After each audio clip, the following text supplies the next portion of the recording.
מהמעברה שהייתה למטה, דרך הכביש שנסענו בו עכשיו, הגיעה משאית, עצרה פה, הורידה אותנו, זה היה הבית הראשון שלנו. כאן, בכל השכונה הזו גרו, עיראקים, מרוקאים, תימנים, רומנים, פולנים, טורקים, מה לא. בבית הזה הקטן, שהוא כולו 24 מטר, גרנו, גדלנו, אבא, אמא, 6 ילדים וסבתא. כשאלו איפה גר משפחת מורד, אמרו, לך קדימה, תראה כרם תגיע אליהם. זה הכרם היחידה שהייתה. איזה יופי של גינה הייתה פה. גינה, וכאן הכרם של הענבים, אבל מה זה מטופחת? נקי מבריק, חלילה לאיזה עשב שצומח באמצע הכרם. אבא עקר אותו. ביום, בלילה, לא משנה, רק לא בשבת. מכאן הוא לקח את הענבים, ירד איתם למטה, ובמרתף של הבית למטה, אני ירדתי למטה, הסתכלתי, ראיתי מה הוא עושה, למדתי ועזרתי לו. אני מאוד אהבתי את העבודה שהוא עשה. זה בעצם החיידק נכנס בי פה, והג'וק החזק יותר נכנס בי כשהכרתי את אבא של אדי.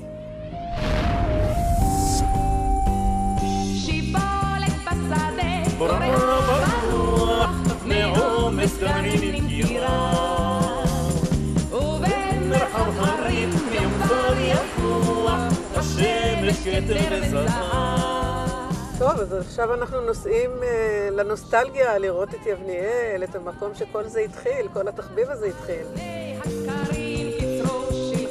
בשנת 1969, אתי התקשרה אליי, ואמרה, תשמע, בוא ניסע להורים שלי, ההורים שלי רוצים להכיר אותך. אני סיפרתי לאבא שאתה מתעסק עם יין, בוא גם... תראה, גם הוא עושה יין, הוא עושה יין מאוד מיוחד.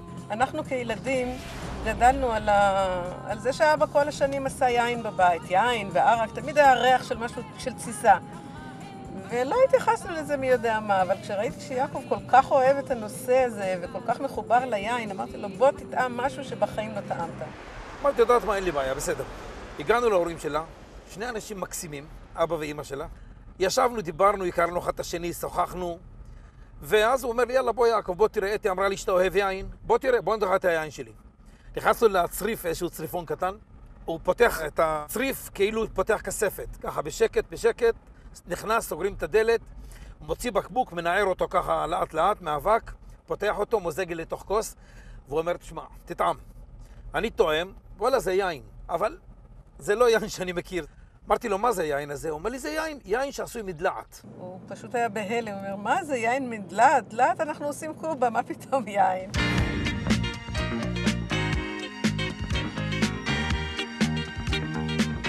אתה יודע מה? לא רק דלעת, בוא תראה גזר, בוא תראה סלק, בוא תראה, אני יודע, תפוחים, בוא תראה תפוזים. מאז זה הפך להיות תחביב של הרבה מאוד שנים.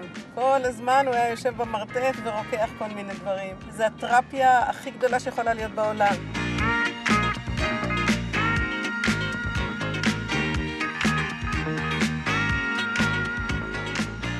שלום ליעקב מיקב מורד. שלום לחיים מערוץ 1. יפה. כן. תשמע, אמנם הגעתי פה ליקב, אבל לא רק מענבים אתה עושה יין. נכון, אני עושה יין, גם בעצם שחר, לא יין, גם מסלק, גזר, שזפים, מחרובים. אז תשמע, אני באתי להשתכר פה. תפדל, אז בוא נשתכר. בוא נשתכר.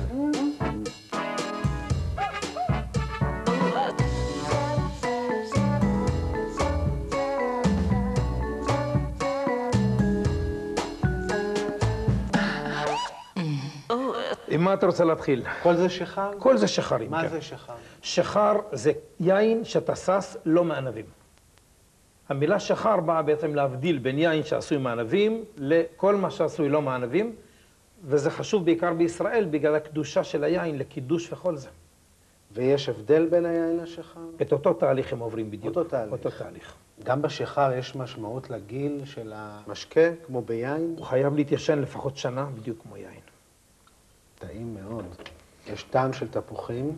נלך למשהו קצת יותר עליז, אשכוליות. השחר הזה, כן. בין 3.5 שנים. זה משקר באותה מידה? יין ושחר? שכרות בכלל זה עניין אינדיבידואלי.